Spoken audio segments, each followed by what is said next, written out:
अध्याय 1871 लाभ। दो शक्तियों की सद्भावना। 4। उन्होंने एक साथ वांग तेन के प्रति सम्मान और सावधानी बरती। यही कारण था कि वह चाहता था कि शेन यानफेग और शी तियानयुन उस पर हमला करे ताकि वह दयालुता के माध्यम से वांग तेन को जीतने का प्रयास कर सके। तरीका तो चतुराईपूर्ण था, लेकिन उन्होंने वांग तेन की ताकत और क्षमताओं को कम करके आंका। वांग तेंग ने शेन यानफेंग और शी तियानयुन को मैदान में हराने के बाद फेंग क्विंगयान को आने के लिए मजबूर किया। अन्यथा फेंग क्विंगयान आसानी से दोष को अन्य गुटों जैसे कि फेउन एलायंस पर डाल सकता था और पृष्ठभूमि में छिपा रह सकता था। वू डे के मन में कई विचार आए। वह गहरी मुस्कान के साथ वांग तेन की ओर एक गहरी नजर से देखने लगा और फिर हाथ हिलाकर बोला, अब जब सब कुछ ठीक हो गया है तो मैं विदा लेता हूं। वरिष्ठ, अपना ध्यान रखें, वांग तेंग ने कहा। ओह, वैसे तुम्हारे लिए जल्द ही कुछ अच्छी खबर आने वाली है। इसके लिए तैयार रहो, वू डे ने अचानक पीछे मुड़कर रहस्यमय तरीके से कहा। क्या अच्छी खबर है? वांग तेंग ने असमंजस में पूछा। मैं तुम्हें यह नहीं बता सकता। समय आने पर तुम्हें पता चल जाएगा, वू डे ने हंसते हुए कहा और चला गया। वांग तेंग अवाक रह गया। वांग तेंग, वू डे ने यह जानबूझकर किया। राउंड बॉल की आवाज उसके दिमाग में उभरी। क्या घटिया सेंस ऑफ ह्यूमर है। वांग तेंग ने अपना सिर हिलाया। कोई बात नहीं, ऐसी जानकारी पर नजर रखना जो मुझे दिलचस्प लगे। मैं उत्सुक हो रहा हूं। ठीक है, राउंड बॉल ने हंसते हुए कहा। जी फेउन और वू मिंग अभी तक नहीं गए थे। वू डे के चले जाने के बाद वे आकाश से उतरे और वांग टेंग के पास पहुंचे। जूनियर वांग टेंग, आपसे मिलकर खुशी हुई। वांग टेंग ने उनकी ओर देखा और सिर हिलाया। किसी को भी मुस्कुराते हुए चेहरे पर हाथ नहीं मारना चाहिए। उनके वर्तमान व्यवहार से ऐसा लग रहा था कि इन दोनों का उसके प्रति कोई बुरा इरादा नहीं था। वांग टेंग उनके साथ वैसा व्यवहार नहीं करेगा जैसा उसने फेंग किंगयान के साथ किया था। जूनियर वांग टेंग, आपने इस बार निश्चित रूप से काफी हंगामा मचा दिया है, जीफेउन ने मुस्कुराते हुए कहा। मेरे पास कोई विकल्प नहीं था। मैं मजबूर था, वांग टेंग ने असहाय होकर उत्तर दिया। मुझे उम्मीद नहीं थी कि फेंग किंगयान ऐसा कुछ करेगा। जीफेउन ने सहमति जताते हुए अपना सिर हिलाया। लेकिन इस बार तुमने उसे अपना दुश्मन बना लिया है। आपको सावधान रहना होगा। फेंग किंगयान एक खुले विचारों वाला व्यक्ति नहीं है, वू मिंग ने कहा। ओह, देखते हैं कि उसमें क्षमता है या नहीं। वांग टेंग शांत रहा। उसके होठों के किनारे पर एक ठंडी मुस्कान उभरी। तुम्हें व्यक्तिगत रूप से देखना तुम्हारा नाम सुनने से बेहतर है। वू मिंग ने वांग टेंग को अंगूठा दिखाया। उसने कहा, मुझे लगता था कि तुम जैसे नए छात्र चाहे कितने भी उत्कृष्ट क्यों ना हो, तुम्हें विकसित होने के लिए अभी भी समय चाहिए होगा। लेकिन अब ऐसा लगता है कि तुम्हारी उपस्थिति अकेले ही कई वरिष्ठ छात्रों से कहीं बढ़कर है। बहुत से वरिष्ठ छात्र फेंग किंगयान का सामना करने की हिम्मत नहीं करते। तुम मेरी तारीफ कर रहे हो। मैं सिर्फ बेवकूफ की तरह व्यवहार किया जाना पसंद नहीं करता, वांग टेंग ने शांति से जवाब दिया। तारीफ के बावजूद उसने अहंकार का कोई संकेत नहीं दिखाया। मैं तुम्हें हमारे फेउन एलायंस में शामिल करना चाहता था, लेकिन अब यह असंभव लगता है, जी फेउन ने अफसोस के साथ कहा। तुम्हारे जैसा कोई इससे कम पर समझौता नहीं करेगा। आपके इस दयालु प्रस्ताव के लिए धन्यवाद, लेकिन अब बहुत से लोग मुझ पर निर्भर हैं। मैं उन्हें ऐसे ही नहीं छोड़ सकता। वांग टेंग ने क्षमा प्रार्थी भाव से देखा और खेद व्यक्त किया। इतने सारे लोग आपका अनुसरण करने के लिए तैयार हैं, यह आपकी क्षमताओं के बारे में बहुत कुछ बताता है, जी फेउन ने टिप्पणी की। मैं इससे ज्यादा कुछ नहीं कहूंगा। भले ही हम आपको फेउन एलायंस में भर्ती न कर सकें, लेकिन मुझे उम्मीद है कि हम दुश्मन नहीं बनेंगे। हम भविष्य में सहयोग कर सकते हैं। ठीक है, वांग टेंग ने सिर हिलाया। वह निश्चित रूप से एक अनावश्यक दुश्मन हासिल नहीं करना चाहता था। एक और मित्र होना सदैव एक और शत्रु होने से बेहतर है। यू किकियाओ और अन्य लोग बहुत खुश थे। उन्हें एक और सहयोगी मिल गया था। और यह एक स्थापित गुट था। यही बात विच टॉवर एलायंस के लिए भी लागू होती है। मुझे उम्मीद है कि मैं आपसे दोस्ती करूंगा। वू मिंग ने जी फेउन को देखा और जी फेउन की चालाक चाल पर अपने दिल में एक अपशब्द बोला। फिर वह मुस्कुराया और वांग टेंग को संबोधित किया। वरिष्ठ, आप बहुत दयालु हैं। यह मेरे लिए सम्मान की बात है, वांग टेंग ने सिर हिलाकर जवाब दिया। यदि आपको फेंग किंगयान से निपटने में किसी भी प्रकार की मदद की आवश्यकता हो, तो आप मुझे बता सकते हैं। मैं अपनी ओर से पूरी कोशिश करूंगा, जी फेउन ने ईमानदारी से कहा। तुमने सब कुछ कह दिया। वू मिंग ने जी फेउन को हताश नजर से देखा। हा, किसने तुमसे इतना धीमा चलने को कहा? जी फेउन हंसा। एट नोबल बनेट एट। वांग टिंग, उसके शब्द मेरे शब्द हैं। अगर तुम्हें किसी चीज की जरूरत है तो बस कह दो। विच टॉवर एलायंस फैंग किंगयान से नहीं डरता, वू मिंग ने वांग टेंग से वादा किया। वांग टेंग आश्चर्यचकित हुआ। उनके उद्देश्यों के बावजूद इस तथ्य से कि वे ऐसे शब्द कह सके, इसका अर्थ था कि वे खोखले वादे नहीं थे। यह कोई छोटा वादा नहीं था। आखिरकार इन दोनों गुटों के बीच टकराव कोई मामूली बात नहीं थी। वांग टेंग ने मुस्कुराते हुए जवाब दिया, आप दोनों के अच्छे इरादों के लिए धन्यवाद, लेकिन मेरा मानना है कि मैं इसे संभालने में सक्षम हूं। जी फेउन और वू मिंग ने एक दूसरे की तरफ देखा और एक दूसरे की आंखों में आश्चर्य की झलक देखी। वांग टेंग आश्वस्त था। उसने उनकी मदद को भी अस्वीकार कर दिया। ये देखकर उन्होंने आगे कोई दबाव नहीं डाला और जाने से पहले कुछ और नमस्ते नमस्ते का आदान प्रदान किया।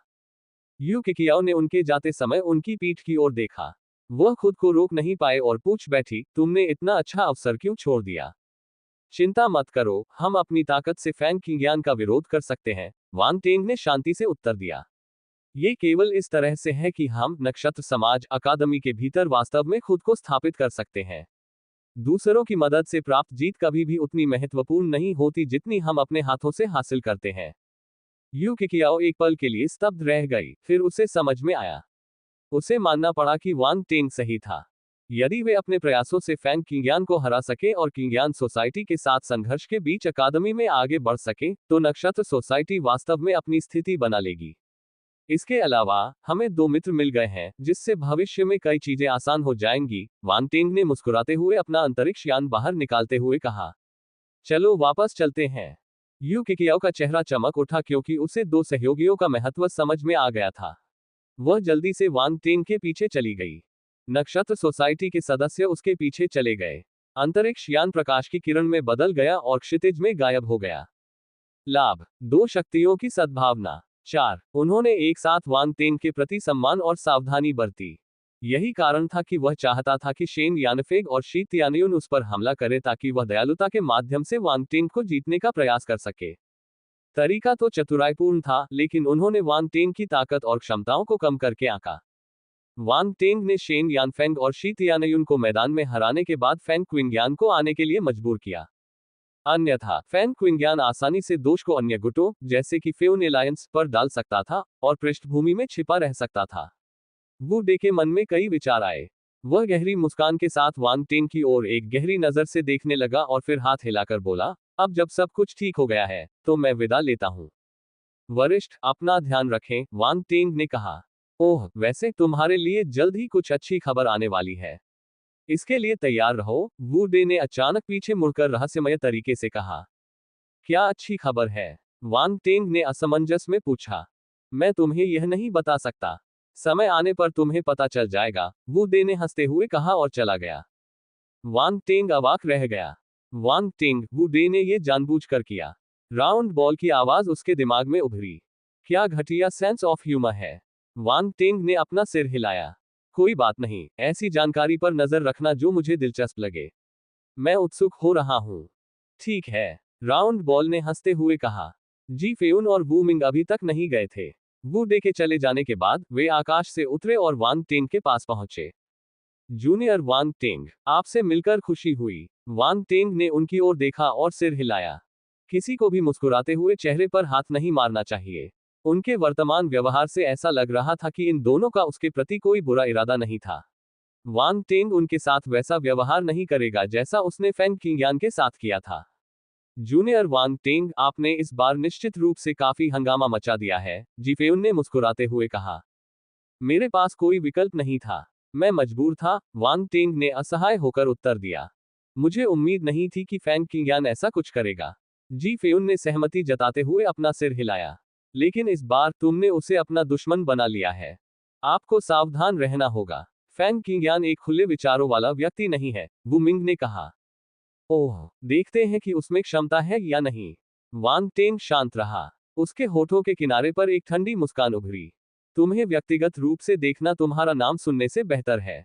वू मिंग ने वांग टेंग को अंगूठा दिखाया।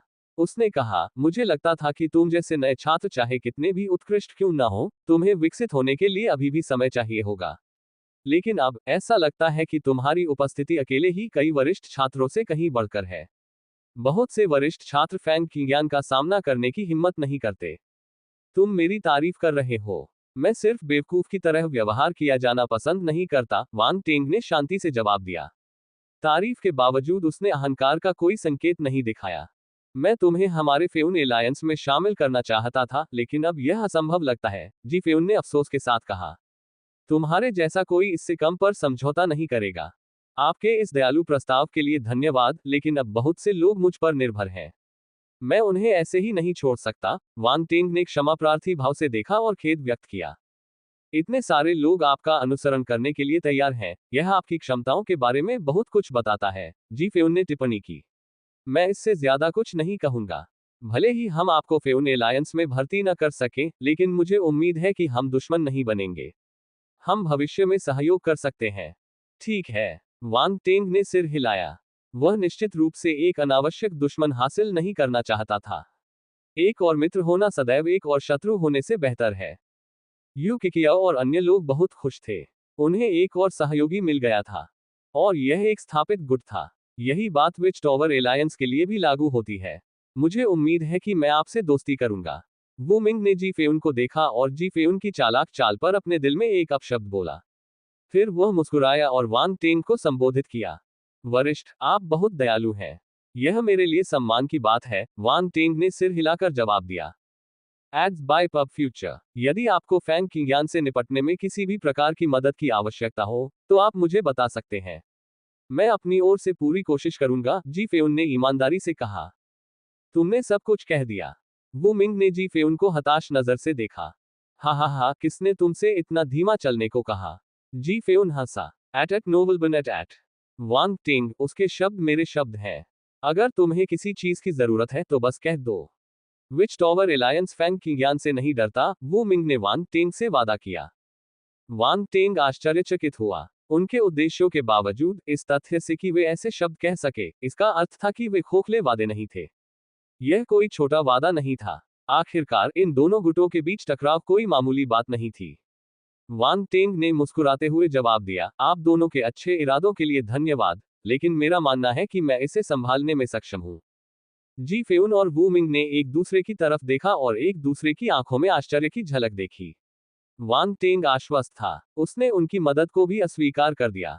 ये देखकर उन्होंने आगे कोई दबाव नहीं डाला और जाने से पहले कुछ और नमस्ते नमस्ते का आदान प्रदान किया। यू किकियाओ ने उनके जाते समय उनकी पीठ की ओर देखा। वह खुद को रोक नहीं पाए और पूछ बैठी, तुमने इतना अच्छा अवसर क्यों छोड़ दिया?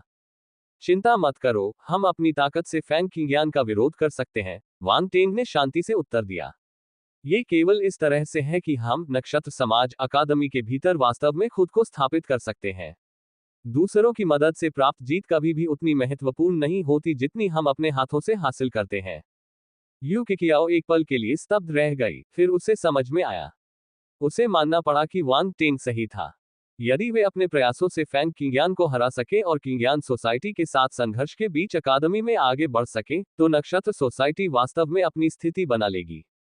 इसके अलावा हमें दो मित्र मिल गए हैं, जिससे भविष्य में कई चीजें आसान हो जाएंगी, वांग टेंग ने मुस्कुराते हुए अपना अंतरिक्ष यान बाहर निकालते हुए कहा। चलो वापस चलते हैं। यू किकियाओ का चेहरा चमक उठा क्योंकि उसे दो सहयोगियों का महत्व समझ में आ गया था। वह जल्दी से वांग टेंग के पीछे चली गई। नक्षत्र सोसाइटी के सदस्य उसके पीछे चले गए। अंतरिक्ष यान प्रकाश की किरण में बदल गया और क्षितिज में गायब हो गया। मैं तुम्हारा खोया हुआ गुरु हूं। 2 किंग्यान सोसाइटी के अन्य सदस्य हंस पड़े।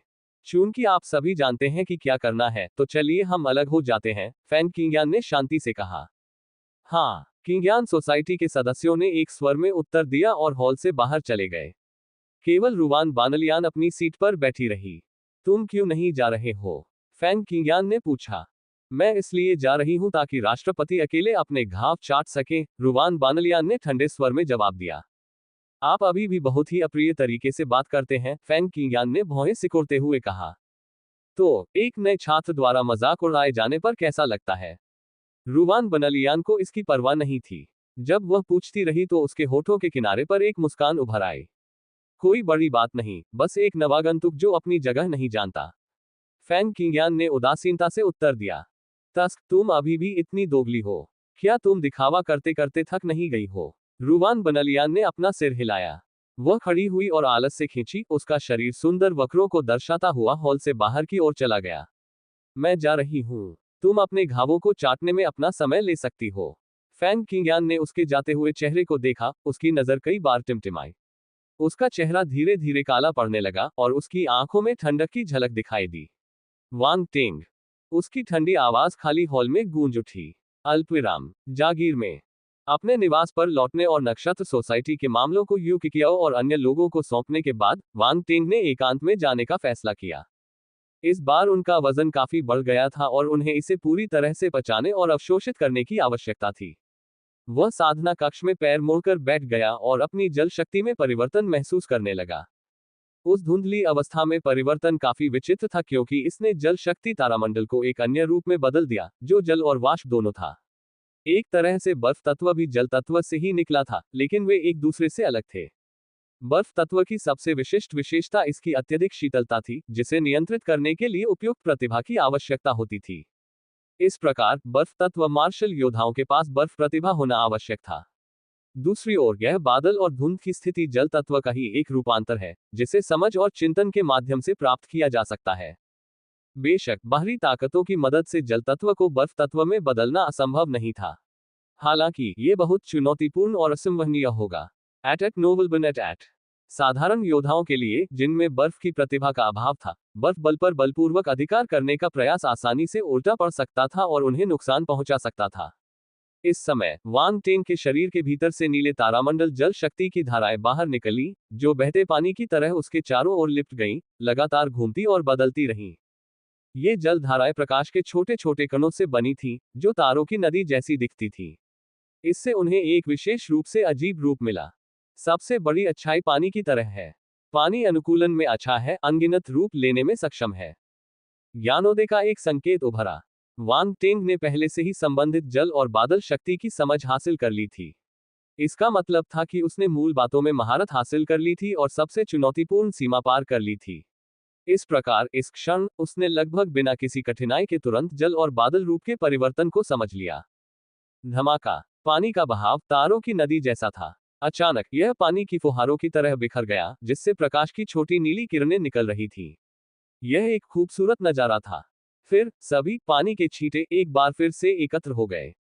जब वे फिर से बने तो उन्होंने अपना आकार बदल लिया, बादलों और धुंध का रूप ले लिया, वांग टेंग के चारों ओर चक्कर लगाते हुए।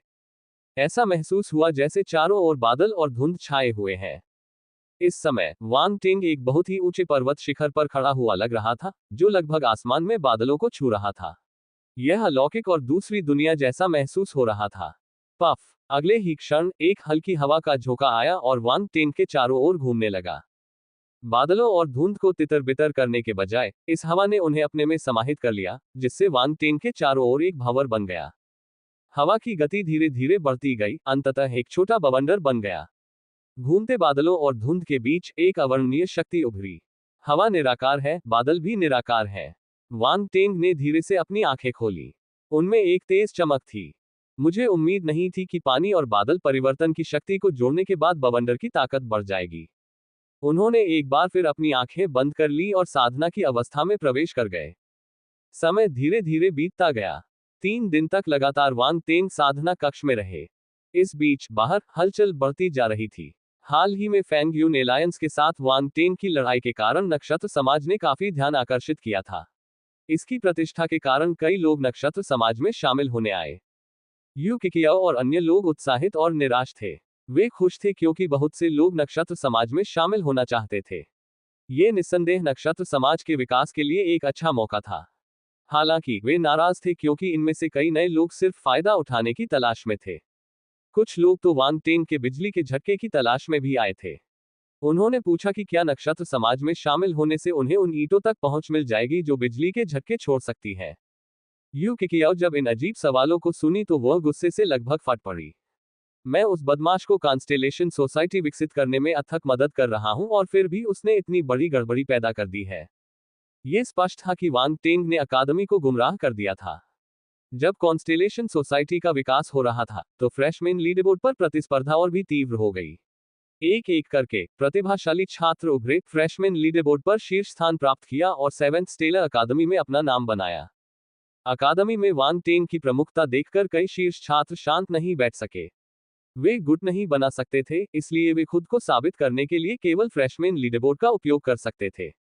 हालांकि अब तक कोई भी वांग टेंग को पीछे छोड़कर शीर्ष स्थान हासिल करने में सफल नहीं हो पाया था। स्वाभाविक रूप से इससे उन महत्वाकांक्षी प्रतिभाओं को निराशा हुई जो वांग टेंग से आगे निकलना चाहते थे। फिर भी इसने उन्हें और भी ज्यादा मेहनत करने के लिए प्रेरित किया। वे या तो विभिन्न अकादमी प्रशिक्षकों द्वारा दिए गए व्याख्यानों में भाग लेते थे या विभिन्न प्रशिक्षण क्षेत्रों में लगन से अभ्यास करते थे। मैं तुम्हारा खोया हुआ गुरु हूं। 3. फ्रेशमैन लीडरबोर्ड बाद में अपने गुरु को चुनने के मुद्दे से बहुत करीब से जुड़ा हुआ था। रैंकिंग जितनी ऊंची होगी और प्रदर्शन जितना बेहतर होगा, उतनी ही अधिक संभावना होगी कि वे मजबूत प्रशिक्षकों को आकर्षित करेंगे। सरल शब्दों में कहें तो फ्रेशमैन लीडरबोर्ड फ्रेशमैन के लिए खुद को प्रदर्शित करने का एक स्थान था। साथ ही यह प्रशिक्षकों के लिए उनकी क्षमता का आकलन करने का एक स्थान भी था। अकादमी ने पहले ही आधिकारिक सूचना भेज दी थी। आधे साल बाद प्रशिक्षक औपचारिक रूप से नए शिष्यों को स्वीकार करेंगे। समय सीमित था और वे प्रतिभाशाली छात्र स्वाभाविक रूप से एक मजबूत छाप छोड़ना चाहते थे। तीसरे दिन वांग टेंग अपनी साधना से जागा। उसने अपना ज्ञानोदय पूरा कर लिया था और जल और बादल शक्ति के परिवर्तन में महारत हासिल कर ली थी। सांस। उसने एक हल्की आह भरी और संतुष्ट भाव से कहा। फिर उसने एक पल सोचा और उसके हाथ में एक और चीज आ गई। सींग रहित बर्फ ड्रैगन मोती। यह बर्फ तत्व का खजाना था जो उसने अराजक अज्ञात से प्राप्त किया था। लौटने के बाद से उसे इसका बारीकी से अध्ययन करने का समय नहीं मिला था। अब जब उसके पास कुछ खाली समय था तो इसे देखने का यह सही मौका था। चलो देखते हैं कि क्या नेदर फ्रॉस्ट सींग रहित बर्फ ड्रैगन मोती को सहन कर सकता है। वांग टेंग की आंखें चमक उठी। उसके दूसरे हाथ में काली बर्फ की एक गेंद दिखाई दी। स्वूश। बिना किसी हिचकिचाहट के वांग टेंग ने अपने बाएं हाथ में नेदर फ्रॉस्ट को सींग रहित आइस ड्रैगन पल के करीब ले जाया। एक हल्की सी आवाज तुरंत गूंजी। नीदर फ्रॉस्ट ने सींग रहित बर्फीले ड्रैगन मोती की सतह को ढक दिया, जिससे बर्फ नीले मोती का रंग गहरा काला हो गया। वांग टेंग ने सींग रहित बर्फीले ड्रैगन मोती को गौर से देखा जो काला हो गया था। क्या ये काम करेगा? नेदर फ्रॉस्ट नेदर वर्ल्ड के विशालकाय अजगर से आया था और इसमें काफी क्षमता थी। इसकी बर्फीली शक्ति कई चीजों को जमा देने के लिए पर्याप्त थी। सामान्य मार्शल योद्धा यदि नेदर फ्रॉस्ट को छू ले तो वे जम जाएंगे। हालांकि नेदर फ्रॉस्ट अब हॉर्नलेस आइस ड्रैगन से प्राप्त हॉर्नलेस आइस ड्रैगन पल का सामना कर रहा था। ठंड के मामले में यह अभी भी थोड़ा कमजोर था। जैसा कि अपेक्षित था, सींग रहित बर्फ ड्रैगन पल की सतह पर काली बर्फ गायब हो गई। वे मोती द्वारा अवशोषित हो गए। पलक झपकते ही सींग रहित बर्फीले ड्रैगन मोती ने अपना बर्फीला नीला रंग वापस पा लिया। ये हल्का सा चमक रहा था, मानो कोई संदेश दे रहा हो। वांग टेंग को याद आया कि जिस वरिष्ठ ने उसे सींग रहित बर्फ ड्रैगन मोती दिया था, उसने बताया था कि उसके अंदर एक बर्फ सींग रहित ड्रैगन की आत्मा बंद है। ये हो सकता है। वांग टेंग की आंखों में चमक आ गई। वह सींग रहित बर्फ ड्रैगन मोती को देखने के लिए उसके अंदर जाना चाहता था, लेकिन उसकी हिम्मत नहीं हुई। सींग रहित बर्फ ड्रैगन पल के भीतर की ठंड बहुत तीव्र थी। यह आत्मा और भावना को जमा सकती थी। अगर वह सावधान नहीं रहा तो यह उसे घायल कर सकती थी। यदि वह सींग रहित बर्फीले ड्रैगन पल का अध्ययन करने के कारण स्वयं को घायल कर लेता तो ये लाभ के बजाय हानि होती। हालांकि वांग टेंग ने अपनी क्षमताओं पर विचार किया। उसके पास कई दिव्य ज्वालाएं थीं, इसलिए वह सींग रहित बर्फ ड्रैगन मोती से नहीं डरता था। अगर उसे कोई खतरा महसूस होता तो वह आसानी से दिव्य ज्वालाएं छोड़ सकता था। फ्रॉस्ट हॉर्नलेस ड्रैगन की जानवर आत्मा चाहे कितनी भी शक्तिशाली क्यों न हो, वह 4 दिव्य ज्वालाओं की शक्ति की तुलना नहीं कर सकती थी। अगर वह सींग रहित बर्फीले ड्रैगन मोती का उपयोग करना चाहता था तो उसे वश में करना होगा। इसलिए उसे उसमें प्रवेश करना होगा। इन विचारों को ध्यान में रखते हुए वांग टेंग ने अपनी आंखें बंद कर ली। उसके माथे से एक सुनहरी रोशनी निकली और सींग रहित बर्फीले ड्रैगन मोती की ओर बढ़ी। वह तुरंत मोती में गायब हो गई। स्वूश। एक पल में वांग टेंग का आध्यात्मिक शरीर कांप उठा। उसे लगा कि एक अंतहीन ठंड उसके ऊपर छा रही है। सौभाग्यवश इस समय उनके आध्यात्मिक शरीर के भीतर बंद 4 दिव्य ज्वालाएं तीव्र गर्मी के साथ प्रज्वलित हुई तथा ठंड को दूर भगाने लगी। अगले ही पल वांग टेंग का आध्यात्मिक शरीर बर्फीली सफेद जगह में प्रकट हो गया। जहां भी उसने देखा वहां बर्फ थी, मानो पूरी दुनिया जम गई हो। दूर दूर तक उसे आसमान में ऊंचे ऊंचे हिमखंड दिखाई दे रहे थे। उनकी चोटियां अदृश्य थीं। अचानक इस विशाल स्थान में एक मंद उद्घोष सुनाई दिया, जो मानो किसी घाटी में गूंज रहा हो। आवाज का लिंग पहचानना मुश्किल था। ये बहुत खास थी। वांग टेंग का दिल धड़क उठा। उसे समझ नहीं आया कि आवाज कहां से आ रही है। हालांकि उस बुजुर्ग ने उससे झूठ नहीं बोला था। सींग रहित बर्फ ड्रैगन मोती में वास्तव में एक जानवर की आत्मा थी। वांग टेंग ने कुछ नहीं कहा। वह हवा में तैरता रहा और चुपचाप इंतजार करता रहा। ये बात देर सबेर सामने आ ही जाएगी। अधीर होने का कोई फायदा नहीं है। मानव, तुम कौन हो? कुछ ही देर में वह आवाज फिर गूंज उठी और एक प्रतिध्वनि बन गई जो अंतहीन रूप से गूंजती रही। मैं तुम्हारा बहुत समय से खोया हुआ गुरु हूं। वांग टेंग ने सहजता से उत्तर दिया। मौन। वहां एक भयानक सन्नाटा छा गया। जल्दी से बाहर आओ। तुम कहां हो? तुम्हारा मालिक तुम्हें ढूंढने आया है, वांग टेंग ने चंचलता से कहा। एट नोबलबन एट। मानव, तुम मौत की तलाश में हो। अचानक एक भयंकर गर्जना गूंजी जो अंतरिक्ष में गूंज उठी। धमाका। अगले ही क्षण एक अत्यंत शक्तिशाली आभा उतरी जो वांग टेंग को कुचलने की कोशिश कर रही थी। इसके बाद हड्डियों को चीर देने वाली ठंड आई जो सब कुछ जमा देने वाली प्रतीत हुई। ये बर्फीला तूफान क्षितिज से आया तथा बर्फ और हिम का एक भयानक तूफान उठा। वांग टेंग ने लापरवाही बरतने की हिम्मत नहीं की और तुरंत अपने शरीर में दिव्य ज्वालाओं को प्रज्वलित कर दिया। उसने उन्हें मुक्त कर दिया। धमाका। 3 रंगों की लपटों का एक गोला आकाश में उठ गया। सफेद, नीले और लाल रंग से बनी इन 3 रंगों वाली मशालों ने एक बहुत बड़ी मशाल बना ली। तीनों दिव्य ज्वालाएं एक साथ भड़क उठी। तीव्र गर्मी फैल गई और अंतहीन ठंड वांग टेंग के शरीर के पास कहीं भी नहीं पहुंच सकी। वांग टेंग ने केवल 3 दिव्य ज्वालाएं प्रज्वलित की थीं। डार्क फ्लेम उसके भीतर ही बंद रही, जिसने उसके आध्यात्मिक शरीर को सुरक्षित रखा। उसी समय उसके आध्यात्मिक शरीर के भीतर सुनहरी रोशनी टिमटिमाने लगी और 9 खजानों का शिवालय चमक उठा। ये फैल गया और वांग टेंग के आध्यात्मिक शरीर के ऊपर मंडराता रहा और उस भारी आभा को मजबूती से झेलता रहा। दिव्य ज्वालाएं। आवाज आश्चर्यचकित लग रही थी। तुम्हारी हिम्मत कैसे हुई अपने मालिक पर हमला करने की? क्या तुम नष्ट होना चाहते हो? वांग टेंग ने जवाब दिया। आवाज कुछ देर के लिए खामोश हो गई और फिर डर के साथ फिर से बोली। तुम सिर्फ एक मानव ब्रह्मांड मंच मार्शल योद्धा हो। भले ही तुम्हारे पास दिव्य ज्वालाएं हो, तुम मुझे चुनौती नहीं दे सकते। मैं तुम्हारा खोया हुआ गुरु हूं। 4 तुम्हारी अवज्ञा। वांग टेंग को कुछ आश्चर्य हुआ। वह चिल्लाया, तुम्हारी हिम्मत कैसे हुई अपने मालिक के सामने ऐसी बातें कहने की? तुम बहुत साहसी हो। धृष्ट। जब वांग टेंग ने बार बार खुद को उसका स्वामी बताया तो आवाज उग्र हो गई। जो व्यक्ति अहंकारी है वो तुम हो, वांग टेंग चिल्लाया। तुम्हारा स्वामी यहाँ है। तुम मेरा स्वागत करने के लिए बाहर क्यों नहीं आ रहे हो? तुमने मुझ पर हमला करने की हिम्मत भी की। मुझे लगता है कि तुम मुसीबत को आमंत्रित कर रहे हो। वो @%%। दूसरा पक्ष गाली देना चाहता था। एट नोबलबन एट। यह इंसान बेशर्म था, लगातार खुद को मालिक कहता था और पालतू जानवर की तरह व्यवहार करता था। कितनी मोटी थी इसकी चमड़ी। कुछ कहने को नहीं। क्या तुम्हें अपनी गलती का एहसास हो गया है?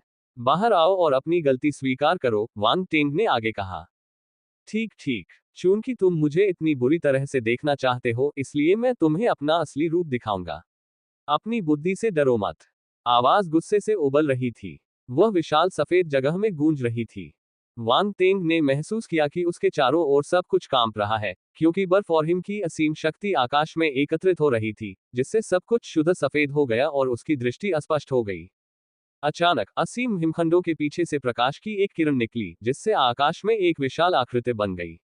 वांग टेंग ने तुरंत उधर देखा और थोड़ा चौंक गया। Ads by pub future. अंतहीन बर्फ और हिमपात के बीच एक क्रिस्टल सा साफ विशालकाय ड्रैगन, जिसका पूरा शरीर बर्फीले नीले रंग का था, चारों ओर कुंडलित था। उसका विशाल रूप बर्फ और हिमपात में घुल मिल गया था, मानो बर्फ और हिमपात से ही गढ़ा गया हो। प्रत्येक तराजू दुनिया के सबसे कीमती जेड जैसा था, दोषरहित और परिपूर्ण। बर्फ सींग रहित ड्रैगन। ये पौराणिक बर्फ सींग रहित ड्रैगन था। ये पहली बार था जब वांग टेंग ने यूनिवर्स बीहेमथ को देखा था। वह आश्चर्यचकित था। लेकिन जल्द ही वांग टेंग को अतीत में देखा गया दिव्य स्तर का नीला ड्रैगन याद आ गया। उनके बीच बहुत बड़ा अंतर था। हालांकि दोनों आकार में बहुत बड़े थे, लेकिन उसके सामने बर्फीले सींग रहित ड्रैगन ज्यादा पतला दिखाई दिया। यह एक छोटा एहसास भी देता था। इसके विपरीत दिव्य स्तर का नीला ड्रैगन अधिक भारी और क्रूर प्रतीत होता था। इसकी तुलना में दिव्य स्तर का नीला ड्रैगन अधिक भयावह था। हालांकि उनके सिर कुछ हद तक एक जैसे दिखाई देते थे, लेकिन करीब से देखने पर उनमें काफी अंतर दिखाई दिया। दोनों ही उल्लेखनीय रूप से अनोखे थे। वे अभिलेखों में वर्णित दिव्य ड्रैगन के वास्तविक चित्रण से काफी भिन्न थे। बर्फ और हिम के बीच बर्फीले सींग रहित ड्रैगन ने अपना विशाल सिर आकाश से नीचे उतारा और अपनी बड़ी आंखों से वांग टेंग को ठंडी निगाहों से देखा। मानव, क्या तुम्हें विश्वास है कि मैं अब तुम्हें निगल सकता हूं? Ads by pub future. बर्फीले सींग रहित ड्रैगन ब्रीथ ने अपना भयानक मुंह खोला और अपने राक्षसी नुकीले दांत दिखाए। नाटक करना बंद करो, मैं तुम्हारी वर्तमान स्थिति को अच्छी तरह से जानता हूं, वांग टेंग ने इत्मीनान से कहा। बर्फ सींग रहित ड्रैगन, अगर तुम ऐसा कर सकते तो तुम मुझे पहले ही निगल चुके होते। तुम अभी भी मुझसे क्यों बात कर रहे हो? वांग टेंग ने अपनी आंखों के कोने से आसमान की ओर देखा। तुम बस झांसा दे रहे हो। बर्फ सींग रहित ड्रैगन, कुछ कहने को नहीं है। वांग टेंग मुस्कुराया। मैंने तुम्हें एक मौका दिया है। बस आज्ञाकारी होकर मुझे गुरु कहो और मैं तुम्हें छोड़ सकता हूं। अन्यथा। उसने अपनी बात पूरी नहीं की, लेकिन दिव्य लपटें उसके हाथ में इकट्ठी हो रही थी। उसने बर्फीले सींग रहित ड्रैगन को खतरनाक नजर से देखा। उद्धरण चिन्ह डॉट डॉट डॉट खांसी। बर्फीले सींग रहित ड्रैगन ने अपना गला साफ किया और कहा, वास्तव में हम बैठ सकते हैं और उचित बातचीत कर सकते हैं। अब तुम ठीक से बात करना चाहते हो? क्या अभी तुम बहुत उग्र नहीं थे? वांग टेंग ने हंसते हुए कहा। गलतफहमी, ये सब एक गलतफहमी है।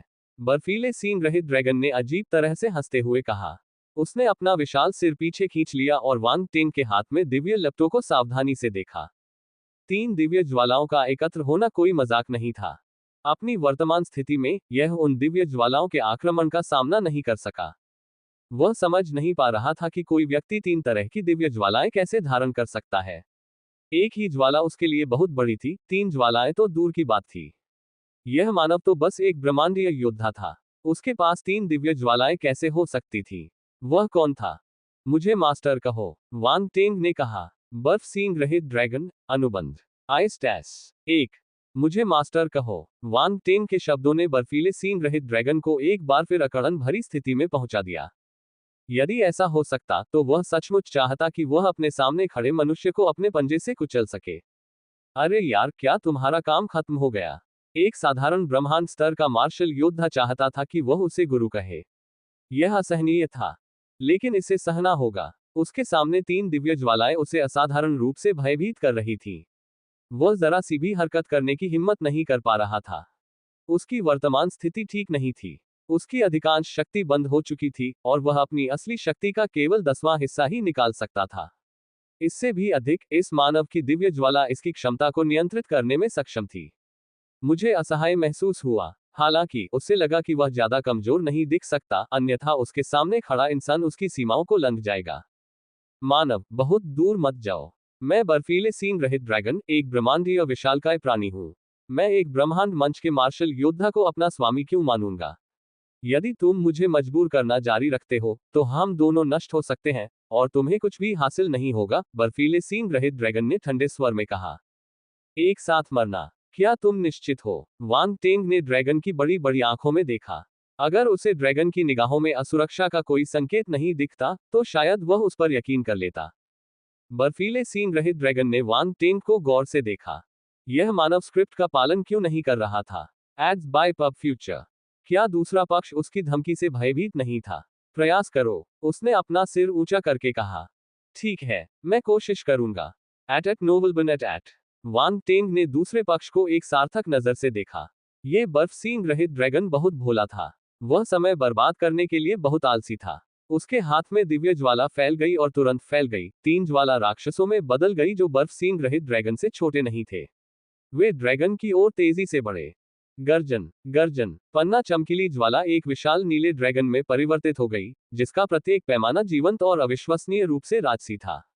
पवित्र ज्वाला एक सफेद ज्वाला किरण जैसी दिखने वाली प्राणी में बदल गई। ये शल्क जैसे कवच से ढका हुआ था और इसके सिर पर तीखे सींग थे। इसकी एक अनोखी शक्ल थी जो बाघ और शेर जैसे कई जीवों के मिश्रण जैसी थी। 1000 जानवरों की आत्मा की ज्वाला एक विशालकाय लाल कछुए के रूप में प्रकट हुई, जिसका शरीर पहाड़ से भी ज्यादा विशाल था। उसकी पीठ पर जटिल पैटर्न दिखाई दे रहे थे, जो गहन और रहस्यमय गुणों को दर्शाते थे। उनके मुखों से 3 अलग अलग दहाड़ें निकली, जो शून्य में गूंज उठी। उद्धरण चिन्ह प्रश्नवाचक चिन्ह प्रश्नवाचक चिन्ह प्रश्नवाचक चिन्ह उद्धरण चिन्ह। एक क्षण के लिए बर्फीले सींग रहित ड्रैगन का मानसिक संतुलन बिगड़ गया। क्या वह सचमुच हमला कर रहा था? क्या उसे इतनी जल्दी कार्रवाई करनी पड़ी? वह अपनी ओर बढ़ते 3 ज्वाला दैत्यों को घूरता रहा। चिलचिलाती गर्मी की अवर्णनीय तीव्रता से उसे ऐसा लग रहा था कि वह पिघलकर नष्ट हो जाएगा। गर्जन एड्स बाय पब फ्यूचर। सोचने का समय नहीं था। बर्फीले सींग रहित ड्रैगन ने दहाड़ लगाए, अपने मुंह से अंतहीन ठंडक छोड़ते हुए तीनों ज्वाला दैत्यों की चिलचिलाती गर्मी का मुकाबला किया। उसके मुंह से बर्फ और हिम की शक्ति निकली, जिससे ठंडी बर्फ की धाराएं बन गईं, जो तीनों ज्वाला दैत्यों से टकराईं। बूम बूम बूम, विस्फोटों की आवाजें बर्फीले और बर्फीले स्थान में गूंजने लगी और चारों ओर हिंसक कंपन पैदा हो गया। वांग टेंग ने अनियंत्रित रूप से भौहें सिकोड़ ली। क्या ये स्थान दिव्य ज्वालाओं से नष्ट हो जाएगा? वांग टेंग की चिंता निराधार नहीं थी। अंदर से सब कुछ बहुत कमजोर था। अभी वह सींग रहित बर्फ ड्रैगन मोती के अंदर था और दिव्य ज्वालाओं की चरम शक्ति का उपयोग कर रहा था। सींग रहित बर्फ ड्रैगन मोती को बहुत नुकसान हुआ था। सौभाग्य से हॉर्नलेस आइस ड्रैगन पल कोई साधारण वस्तु नहीं थी।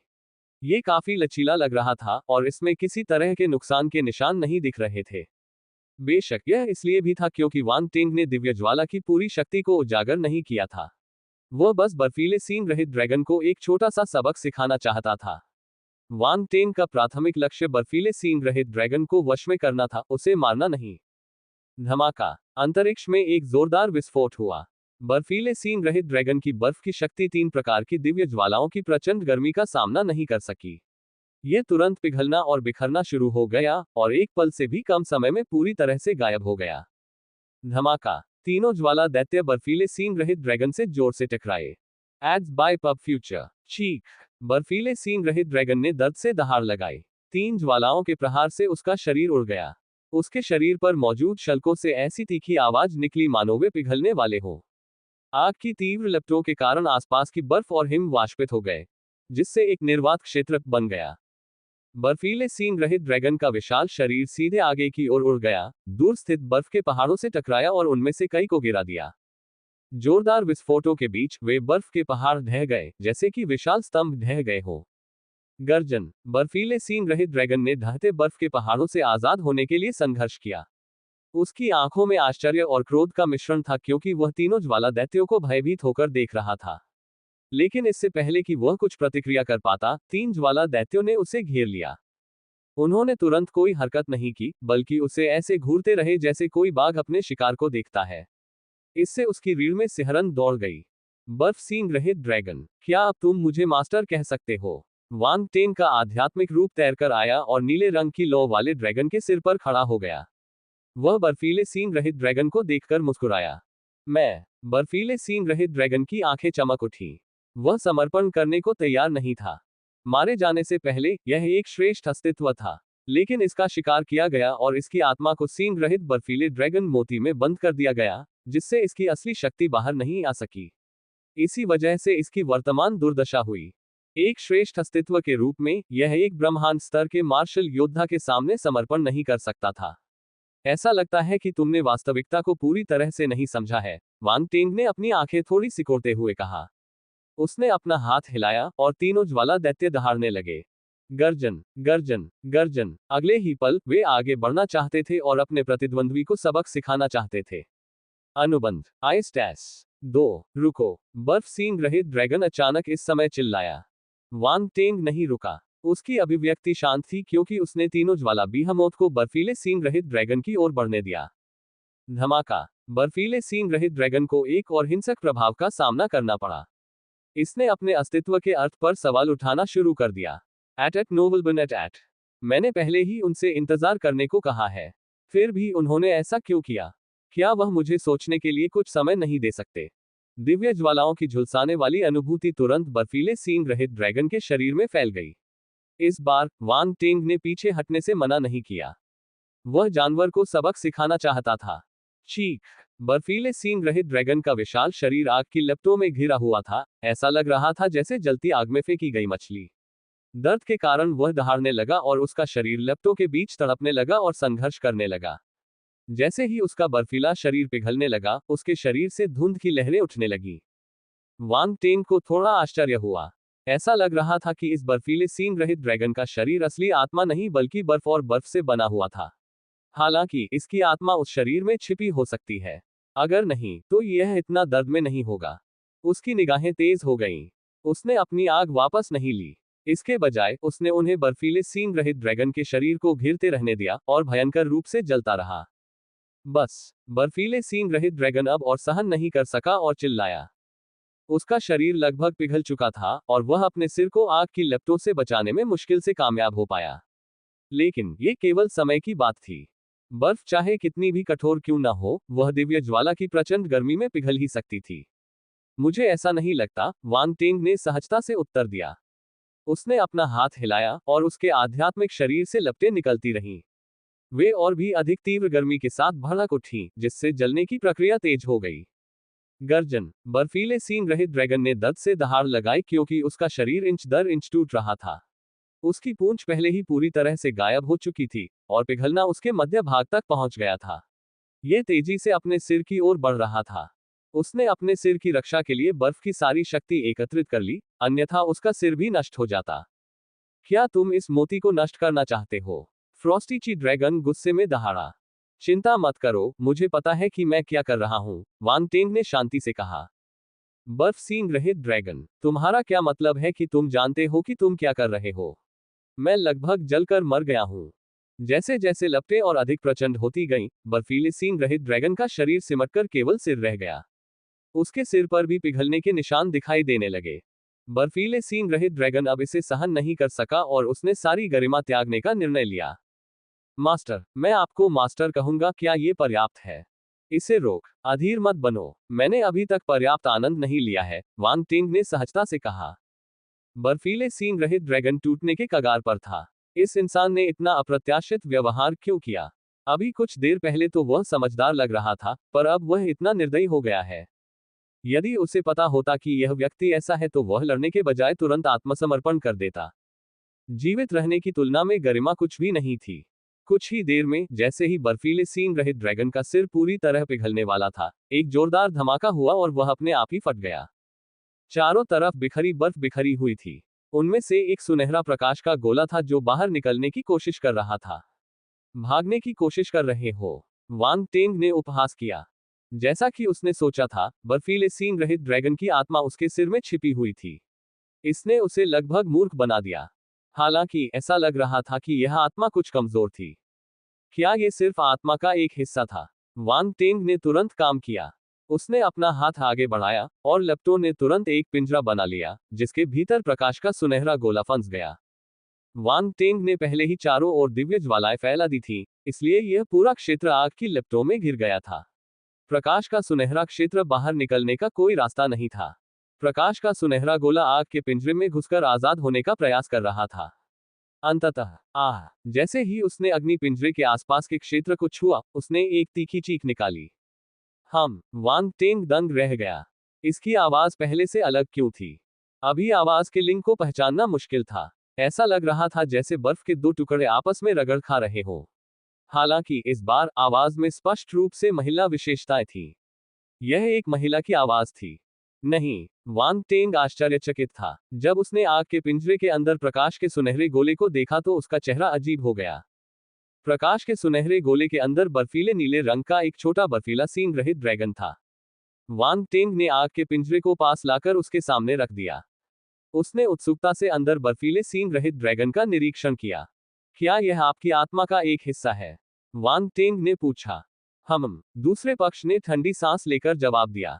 अरे, तुम बहुत घमंडी हो। तुमने पहले ही अपनी असलियत उजागर कर दी है। वांग टेंग ने हंसते हुए कहा। तुम क्या चाहते हो? बर्फीले सींग रहित ड्रैगन की आवाज अब तक पूरी तरह से महिला की आवाज में बदल गई थी। यह आवाज कुछ एक परिपक्व महिला की आवाज जैसी थी, जिसमें थोड़ी कर्कशता भी थी। कानों को ये बहुत अच्छी लग रही थी। हालांकि इस समय उसकी आवाज गुस्से से भरी हुई थी। वह अपने दांत पीस रही थी, मानो वह वांग टेंग को फाड़ डालना चाहती हो। खांसी। वांग टेंग ने अपना गला साफ किया और अपनी ठोड़ी को सहलाते हुए कहा, चूंकि आपने अभी अभी मुझे अपना गुरु स्वीकार किया है, तो आप अपनी आत्मा की उत्पत्ति मुझे क्यों नहीं सौंप देते? तुम्हारे सपनों में, बर्फीले सींग रहित ड्रैगन ने ठंडे स्वर में कहा। क्या पहले दिया गया व्याख्यान पर्याप्त नहीं था? वांग टेंग ने पूछा। बर्फीले सींग रहित ड्रैगन चुप हो गया। उसे बहुत गुस्सा आ रहा था। उसने अपना सिर दूसरी ओर घुमा लिया, ये संकेत देते हुए कि वह वांग टेंग के चिड़चिड़े चेहरे को नहीं देखना चाहती थी। वांग टेंग ने आग के पिंजरे को घुमाकर उसका चेहरा फिर से अपने सामने कर लिया। वह उसे देखकर मुस्कुराया। बर्फीले सींग रहित ड्रैगन ने फिर अपना सिर घुमा लिया। अनुबंध आइस टैस 3 वांग टेंग पीछे मुड़ा। बर्फीले सींग रहित ड्रैगन ने मुंह फेर लिया। वांग टेंग ने इसे फिर से वापस कर दिया।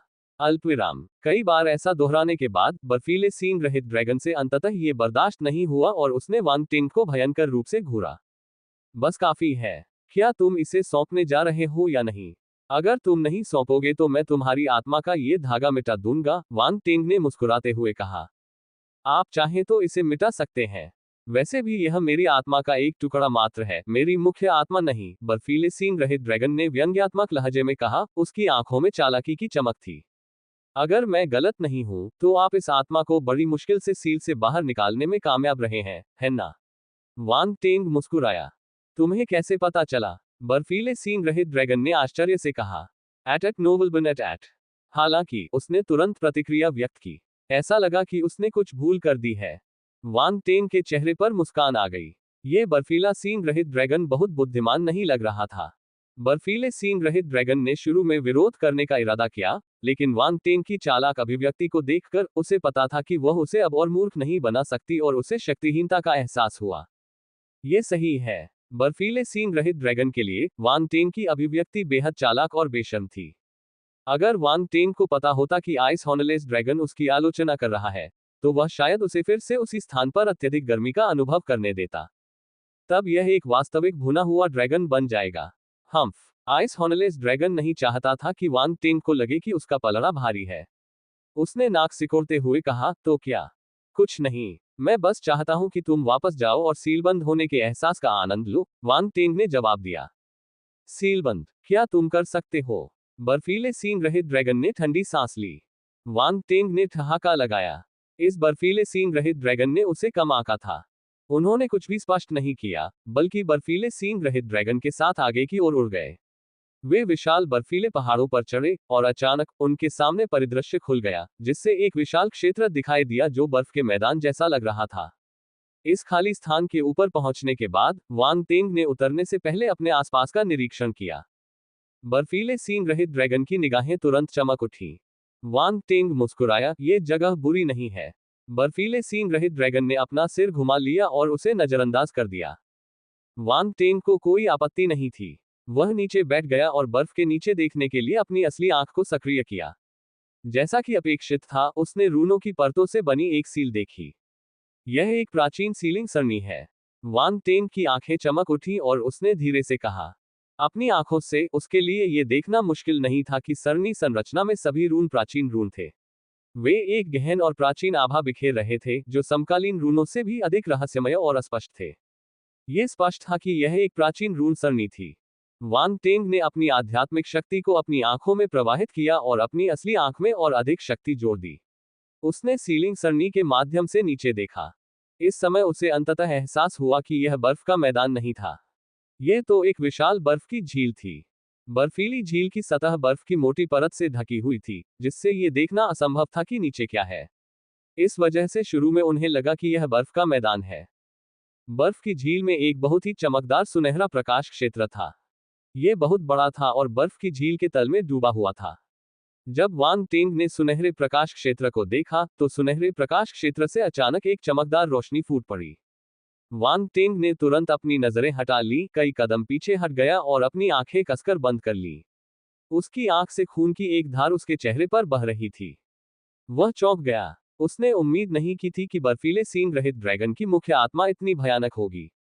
यद्यपि उसमें केवल आत्मा ही बची थी, फिर भी उसकी भयावह आध्यात्मिक शक्ति उसे घायल करने के लिए पर्याप्त थी। सौभाग्य से उसे समय रहते यह एहसास हो गया कि कुछ गड़बड़ है और उसने अपनी नजरें हटा ली। अन्यथा उसकी आत्मा को शायद बहुत बड़ा झटका लग सकता था। क्या आप वास्तव में इसे देख सकते हैं? इस समय आग पिंजरे में मिनी बर्फ सींग रहित ड्रैगन आश्चर्य में कहा। इसकी मुख्य आत्मा नीचे सीलबंद थी और वांग टेंग इसे सील के माध्यम से देख सकता था।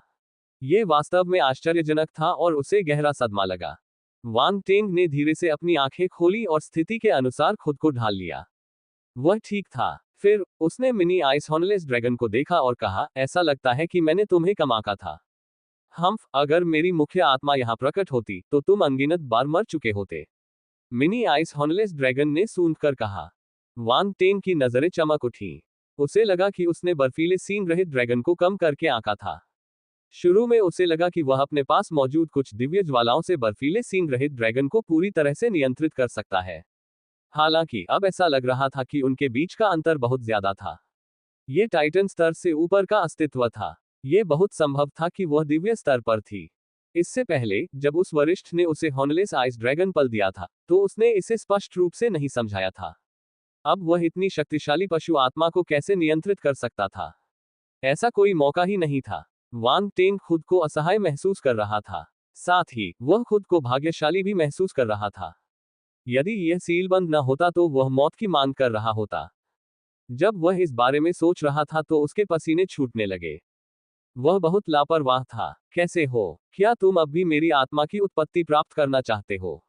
ऐसा नहीं है कि मैं तुम्हें नीची नजर से देख रहा हूं, लेकिन अगर तुम मेरी आत्मा की उत्पत्ति प्राप्त भी कर लेते हो, तो भी तुम्हें प्रतिकूल प्रतिक्रिया झेलनी पड़ेगी, बर्फीले सींग रहित ड्रैगन ने तिरस्कार पूर्वक कहा। आप मुझे ये क्यों बता रहे हैं? वांग टेंग ने पूछा। मैं तुम्हारे जैसे एक साधारण ब्रह्मांड मंच के मार्शल योद्धा को धोखा देने की जहमत नहीं उठाऊंगा, बर्फीले सींग रहित ड्रैगन ने सूंघ कर कहा। अब मैं समझ गया हूं। तुम सील से मुक्त होना चाहते हो। अगर मैं तुम्हारी आत्मा की उत्पत्ति को मुक्त कर दूंगा, तो मुझे तुरंत कुछ गड़बड़ का एहसास हो जाएगा। इसलिए चीजों को उस बिंदु तक बढ़ने देने के बजाय जहां दोनों पक्ष फंस गए हों, मुझे अभी बताना बेहतर है, ताकि हम बातचीत के लिए जगह बना सकें। क्या ये सही नहीं है? वांग टेन की आंखें चमक उठी, और अचानक उसके दिमाग में समझ की एक चमक कौंधी। वह मुस्कुराया। ड्रैगन चुप हो गया। फिर उसने कहा, तुम बहुत स्मार्ट हो, लेकिन बहुत अप्रिय हो। हर कोई मेरे जैसे सुंदर युवक को पसंद करेगा, वांग टेंग ने अविश्वसनीय भाव से जवाब दिया। बर्फीले सींग रहित ड्रैगन ने अवाक होकर वांग टेंग को देखा। इस दुनिया में इतना बेशर्म इंसान कैसे हो सकता है? मुझे बताओ, तुम चाहते हो कि मैं कैसे आगे बढ़ूं? वांग टेंग ने एक पल के लिए चिढ़ाते हुए कहा, लेकिन फिर सीधे मुद्दे पर आ गया। मुझे छोड़ दो और मैं तुम्हारे साथ एक आध्यात्मिक अनुबंध पर सहमत हो सकता हूं। मैं भविष्य में इस सींग रहित बर्फ ड्रैगन मोती पर प्रभुत्व स्थापित करने में तुम्हारी मदद करूंगा, बर्फ सींग रहित ड्रैगन ने कहा। अनुबंध पर हस्ताक्षर करें। वांग टेंग ने अपनी भौहें उठाई और पूछा, किस प्रकार का अनुबंध? बराबर का अनुबंध, बर्फीले सींग रहित ड्रैगन ने उत्तर दिया। क्या तुम सच में सोचते हो कि तुम मेरे स्वामी बन सकते हो? एट नोबल बन एट। क्यों नहीं? मैं तुम्हारी आत्मा के इस धागे को नष्ट कर सकता हूं और फिर उस सील के हिस्से की मरम्मत कर सकता हूं जिसे तुमने तोड़ा है। मैं तुम्हारी मुख्य आत्मा को आज्ञाकारी रूप से यहां रहने दे सकता हूं जब तक कि मैं इसे वश में करने के लिए पर्याप्त शक्तिशाली नहीं हो जाता, वांग टेंग ने इत्मीनान से उत्तर दिया। क्या आपको लगता है कि आप अकेले सील सरणी पर दरार की मरम्मत कर सकते हैं? आपको कम आंकना नहीं है, लेकिन जब तक आपको एक रून मास्टर नहीं मिलता है जो प्राचीन रूनों को जानता है, आप ऐसा करने में सक्षम नहीं होंगे, बर्फ सींग रहित ड्रैगन ने उपहास किया। ओह, मैं आपको ये बताना भूल गया कि मैं एक रून मास्टर और रून ग्रैंड मास्टर हूँ। दुर्भाग्य से मैं कुछ प्राचीन रून भी जानता हूँ, वांग टेंग ने उसकी ओर देखा और शांति से कहा। बर्फीले सींग रहित ड्रैगन श्राप देना चाहता था। Rune grand master ads by pub future, और वह प्राचीन रून को जानता था। क्या इससे भी अधिक अपमानजनक बात कुछ थी? अगर वह अपने चरम पर होती, तो वह आसानी से रून मास्टर, यहां तक कि रून ग्रैंड मास्टर की भी अवहेलना कर सकती थी। लेकिन अब वह खुद को एक कमजोर स्थिति में पाती है, एक रून ग्रैंडमास्टर का सामना करती है जो प्राचीन रूनों को समझता है। सील की दरार की मरम्मत की संभावना काफी वास्तविक हो गई थी। उसे अचानक लगा कि दुनिया उसके खिलाफ साजिश कर रही है। इतने लंबे समय तक प्रतीक्षा करने के बाद जो व्यक्ति आया, उसके पास 3 दिव्य ज्वालाएं क्यों थी और वह रून ग्रैंडमास्टर क्यों था? क्या यह विशेष रूप से स्वर्ग द्वारा भेजा गया जाल था? उसकी आंखों में आंसू भर आए। बर्फीले सींग रहित ड्रैगन को कई सालों तक बंद करके रखा गया था। वह अंधेरे और कैद की इस जिंदगी से थक चुकी थी। अन्यथा अपनी स्थिति और शक्ति के साथ वह एक ब्रह्मांड मंच मार्शल योद्धा से इतनी विनम्रता से कैसे बात कर सकती थी, भले ही वह एक रून ग्रैंड मास्टर था। जहां तक उसे मास्टर कहने की बात है, तो उसने पहले ही इस बात को उसके दिमाग से निकाल दिया था। एक शक्तिशाली प्राणी के रूप में अनुकूलनशीलता महत्वपूर्ण थी। यह तो बस उसकी आत्मा का एक छोटा सा हिस्सा था। थोड़ी सी कायरता क्षम्य थी। इसके अलावा आत्मा के इस टुकड़े ने जो कुछ किया उसका उसकी मुख्य आत्मा से कोई लेना देना नहीं था। अभी अभी वांग टेंग बर्फ की झील के नीचे सुनहरे प्रकाश क्षेत्र को देखकर चौंक गया था, इसलिए उसने नहीं सोचा था कि इन दो आत्माओं के व्यक्तित्व में कुछ अंतर हो सकता है। बर्फ की झील के नीचे बर्फ का सींग रहित ड्रैगन दिव्य, राजसी और देवता की तरह अविनाशी था। Ads by pub future. दूसरी ओर उसके सामने ये छोटा सा बर्फीला सींग रहित ड्रैगन कुछ हद तक सहज लग रहा था और अपनी भावनाओं को खुलकर प्रदर्शित कर रहा था। वह तो उसके सामने समर्पण भी करना चाहती थी। झील के नीचे बर्फ का सींग रहित ड्रैगन कभी भी ऐसे शब्द नहीं कहेगा। तो तुम क्या चाहते हो? बर्फीले सींग रहित ड्रैगन ने गहरी सांस ली और पूछा। मैं आत्मा अनुबंध पर सहमत हो सकता हूं, लेकिन आपको मेरे नियंत्रण में होना चाहिए। जब मैं पर्याप्त रूप से मजबूत हो जाऊंगा तो आपकी मुख्य आत्मा बिना शर्त आपकी आत्मा की उत्पत्ति को आत्मसमर्पण कर देगी, वांग टेंग ने उत्तर दिया। तुम? बर्फीले सींग रहित ड्रैगन ने वांग टेंग को घूर कर देखा। यह अनुरोध अनुचित था। अंत में वह अभी भी उसका स्वामी बनना चाहता था। वह खुद को क्या समझता है? वह तो बस एक ब्रह्मांड मंच का मार्शल योद्धा है। मैं उसे अपना गुरु क्यों मानूं? अगर तुम तैयार नहीं हो तो मैं तुम्हें मजबूर नहीं करूंगा। मैं इंतजार कर सकता हूं, वांग टेंग ने कहा। वह आग के पिंजरे के भीतर बर्फीले सींग रहित ड्रैगन की आत्मा के इस टुकड़े को नष्ट करने के लिए तैयार था। बस उसकी बात की प्रशंसा करें। वह बर्फीले सींग रहित ड्रैगन को वश में करने से पहले पर्याप्त शक्तिशाली होने तक प्रतीक्षा कर सकता था। वह जल्दी में नहीं था। इसके अलावा उसे खुद पर पूरा भरोसा था। उसे शाश्वत अवस्था तक पहुंचने में ज्यादा समय नहीं लगेगा। उस समय वह बर्फ के सींग रहित ड्रैगन की जानवर आत्मा को वश में करने में पूरी तरह सक्षम होगा। रुको, आइस हॉर्नलेस ड्रैगन को उम्मीद नहीं थी कि वांग टेंग इतना निर्णायक होगा। उसका चेहरा पीला पड़ गया और उसकी नजरें कुछ बार बदल गईं। फिर उसने कहा, मेरी मुख्य आत्मा को आपसे व्यक्तिगत रूप से कुछ कहना है। Ads by pub future. Wang Teng दंग रह गया। उसे लगा कि कुछ ठीक नहीं है।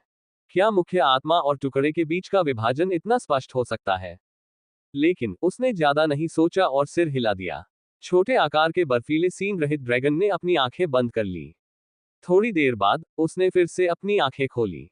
एक क्षण में ही उसकी आभा बदल गई। ये भव्य एवं दिव्य था। उन ड्रैगन जैसी आंखों में दमन की अंतहीन भावना प्रतीत हो रही थी। वांग टेंग के चेहरे पर हल्की सी अभिव्यक्ति हुई। उसकी पुतलियां जोर से सिकुड़ गईं। बदलाव बहुत स्पष्ट थे। वह एक बिल्कुल अलग ड्रैगन की प्रशंसा कर रही थी। ये बर्फीली सींग रहित ड्रैगन, क्या उसका व्यक्तित्व विभाजित था? वांग टेंग के दिमाग में एक बेतुका विचार कौन था? यह हो सकता है कि उसकी आत्मा के इस अंश ने कुछ आत्म जागरूकता विकसित की हो और मुख्य आत्मा ने उसे इसकी अनुमति दी हो। वर्तमान में उसके सामने जो था वह आइस हॉर्नलेस ड्रैगन की मुख्य आत्मा थी। यह दिलचस्प था। वांग टेंग ने बर्फीले सींग रहित ड्रैगन को एक अजीब भाव से देखा, चुपचाप उसका निरीक्षण किया। बर्फीले सींग रहित ड्रैगन भी उसकी जांच कर रहा था। उसने वांग टेंग की आंखों में जिज्ञासा की झलक भी देखी। आप विशेष हैं। एक क्षण की शांति के बाद बर्फीले सींग रहित ड्रैगन ने अपना मुंह खोला।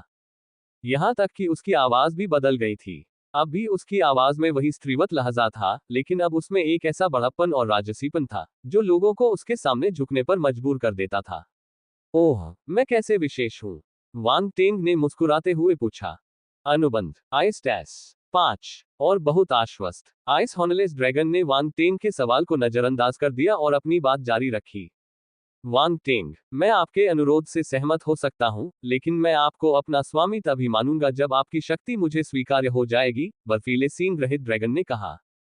इतना आसान? वांग टेंग ने पूछा। एक समय सीमा है, बर्फ सींग रहित ड्रैगन ने शांति से उत्तर दिया। मुझे पता था। वांग टेंग ने ऐसे जवाब दिया जैसे उसे इसकी उम्मीद थी, फिर पूछा, आप मुझे कितना समय दे रहे हैं? 300 वर्ष। बर्फीले सींग रहित ड्रैगन ने कहा, आपको 300 वर्षों के भीतर एक शाश्वत मंच शासक बनना होगा, अन्यथा मैं आपको स्वीकार नहीं करूंगा। 300 साल। वांग टेंग ने अपना गला साफ किया और पूछा, क्या आप इस बारे में निश्चित हैं?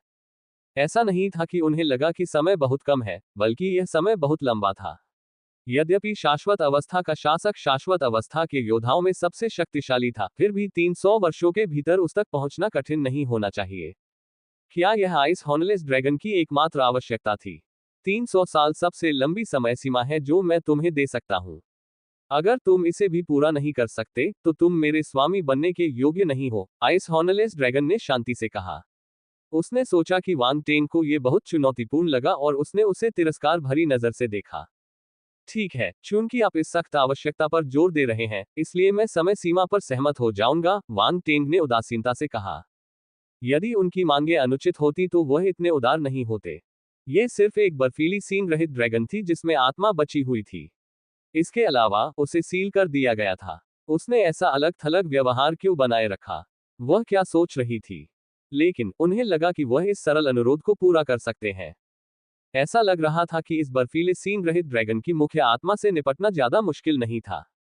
वांग टेंग ने सोचा कि उसे अधिक उदार होना चाहिए और बहुत अधिक क्षुद्र नहीं होना चाहिए। क्या आपके पास और कोई प्रश्न है? यदि नहीं, तो आइए आध्यात्मिक अनुबंध पर हस्ताक्षर करें।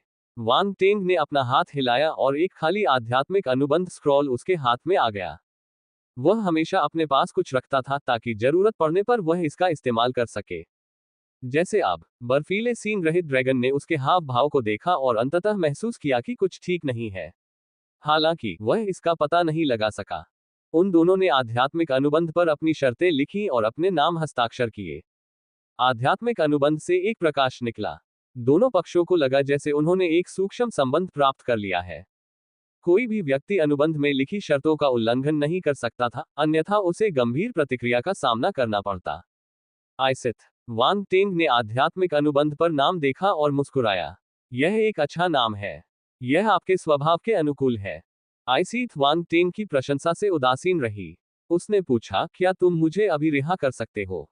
वांग टेंग ने सिर हिलाया और हाथ हिलाकर उसे कैद कर रखी आग को हटा दिया।